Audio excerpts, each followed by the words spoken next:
अस्सलाम वालेकुम दोस्तों। फर्ज करें कि आज आपका किसी जॉब में पहला दिन है। ये जॉब आपने बड़ी मेहनत से हासिल की है और अब पहले दिन आपको ये ख्यालात तंग करना शुरू हो गए हैं कि पता नहीं यहाँ के लोग कैसे होंगे, यहाँ मेरा कोई जानने वाला भी नहीं है। मैं तो यहाँ बोर हो जाऊँगा क्योंकि मेरा कोई दोस्त भी नहीं है। लेकिन क्या इन ख्यालात की वजह से आप अपनी ये मनपसंद जॉब छोड़ देंगे?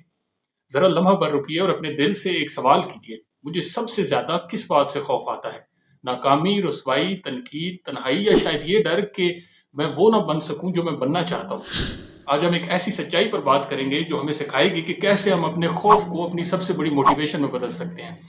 आखिर में 2 किताबें आपको सजेस्ट करूँगा और अपने पर्सनल एक्सपीरियंस की बेस पे समझाने की कोशिश करूँगा कि मैंने अपने सबसे बड़े खौफ पे काबू कैसे पाया। खौफ एक ऐसा जज़्बा है जिसे कभी न कभी हम सब ने महसूस किया है। लेकिन असल में हमारे अंदर कुदरती खौफ सिर्फ ऊंचाई का और ऊंची आवाज़ का होता है, जो हमारे सर्वाइवल के लिए ज़रूरी होता है। जब आप कहीं पिकनिक पर जाते हैं और किसी ऊंचे झूले पर बैठते हैं, जब वो झूला तेज़ी से ज़मीन की तरफ आता है तो जो खौफ सा महसूस होता है वो कुदरती है। इसी तरह अगर आप आराम से चलते जा रहे हैं और आपके नज़दीक कहीं किसी गाड़ी का टायर फटता है या किसी किस्म की धमाकेदार आवाज़ आती है, तो आपका चौंकना भी बिल्कुल कुदरती है और नॉर्मल है। लेकिन इसके अलावा के खौफ हम अपने एक्सपीरियंसेस की बुनियाद पर अपने अंदर पैदा कर लेते हैं। लेकिन क्या खौफ असल में हमारा दुश्मन है या हमें जगाने वाला अलार्म है? अक्सर हम खौफ को समझते हैं कि ये हमें रोकने के लिए आता है। मसलन कोई भी नया काम करने से पहले अक्सर ये चंद ख्यालात तकरीबन हर इंसान के ज़हन में आते हैं। अगर मैं नाकाम हो गया तो लोग क्या कहेंगे? अगर लोगों ने मेरा मजाक उड़ा दिया तो मैं क्या करूँगा? अगर मैंने कुछ नया आजमाया और मैं संभाल ना सका तो? ये सारे खौफ हमें रोक लेते हैं। हम कदम नहीं बढ़ाते, हम ख्वाब देखते हैं लेकिन अमल नहीं करते। मगर हकीकत ये है कि खौफ असल में एक सिग्नल है। ये हमें बताता है कि यही वो मकाम है जहाँ से आगे हम बढ़ सकते हैं। यही वो जगह है जहाँ तरक्की छुपी है। अब सवाल ये है कि कैसे? चलिए मैं आपको 3 आसान तरीके बताता हूँ, जो मैंने खुद अपनी ज़िंदगी में आज़माए हैं। सबसे पहले अपने खौफ का सामना कीजिए।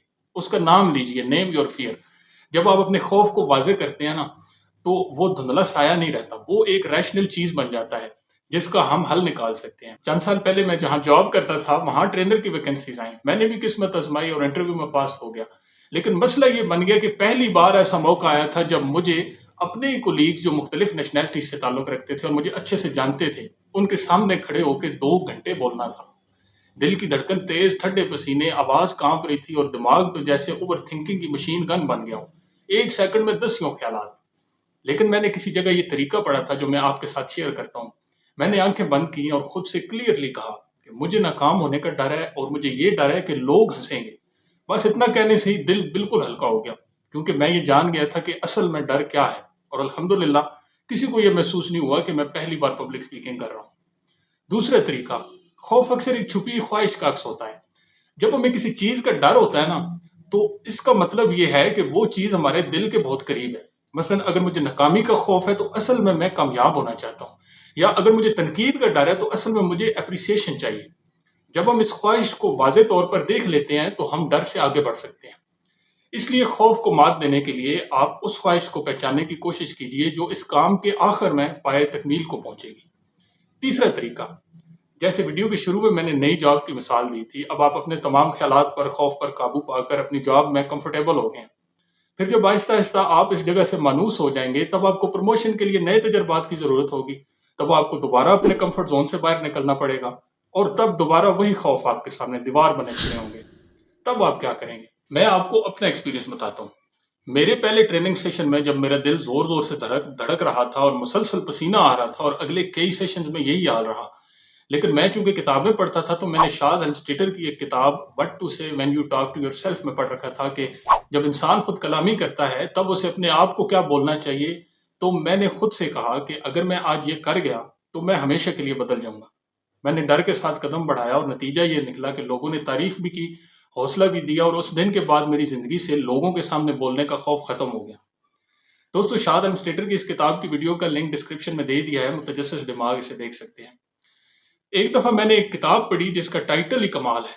उसका टाइटल ही उस किताब का पूरा खुलासा है। किताब का नाम है feel the fear and do it anyway. खौफ को महसूस करो और फिर भी वो करो।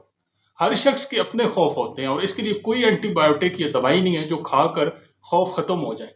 अपने इसी खौफ के साथ कुछ लोग कामयाब हो जाते हैं और कुछ अपना कामयाबी का सफ़र शुरू ही नहीं करते या दरमियान में हार मान लेते हैं। फ़र्क सिर्फ इतना है कि कुछ लोग खौफ होने के बावजूद आगे बढ़ते रहते हैं कि देखी जाएगी, और कुछ लोग रुक जाते हैं। اس کتاب کو پڑھنے کے بعد مجھے احساس ہوا کہ ڈر کبھی ختم نہیں ہوتا، ہم صرف اس کے ساتھ جینا سیکھ لیتے ہیں، اور یہی لوگ آگے بڑھتے ہیں اور یہی لوگ کامیاب ہوتے ہیں۔ چلیے اب ہم اہم نکات جو ہم نے اس ویڈیو میں ڈسکس کیے پھر سے دہراتے ہیں۔ خوف کو ہمارا دشمن نہیں ہے، یہ ترقی کا اشارہ ہے۔ اپنے خوف کا نام لیجئے اور اسے واضح کیجئے۔ خوف کے پیچھے چھپی خواہش کو پہچانیے۔ خوف کو عمل کا اشارہ سمجھیے۔ جب ڈریں قدم بڑھائیں۔ خوف کے ساتھ جینا سیکھیں کیونکہ ترقی ہمیشہ اس کے پار ہے۔ پہلی کتاب What to say when you talk to yourself، شاد المسٹیٹر کی کتاب، اور دوسری کتاب Feel the fear and do it anyway۔ اب میں چاہتا ہوں کہ آپ بھی اپنا دل کھول کر ذرا کمنٹ میں لکھیے کہ آپ کا سب سے بڑا خوف کیا ہے، اور کیا آپ نے کبھی اپنے خوف کے باوجود کوئی بڑا قدم اٹھایا ہے؟ کیسی تبدیلی آئی آپ کی زندگی میں؟ مجھے آپ کی کہانیاں پڑھ کر خوشی ہوگی، شاید کسی اور کی زندگی بھی بدل جائے آپ کی ہمت سے۔ یاد رکھیے، خوف کے اس پار ہی وہ زندگی ہے جس کا آپ نے خواب دیکھا ہے۔ ملتے ہیں اگلی ویڈیو میں ایک نئی کتابی بات کے ساتھ، تب تک سیکھیں، پڑھیں اور آگے بڑھیں۔ شکریہ۔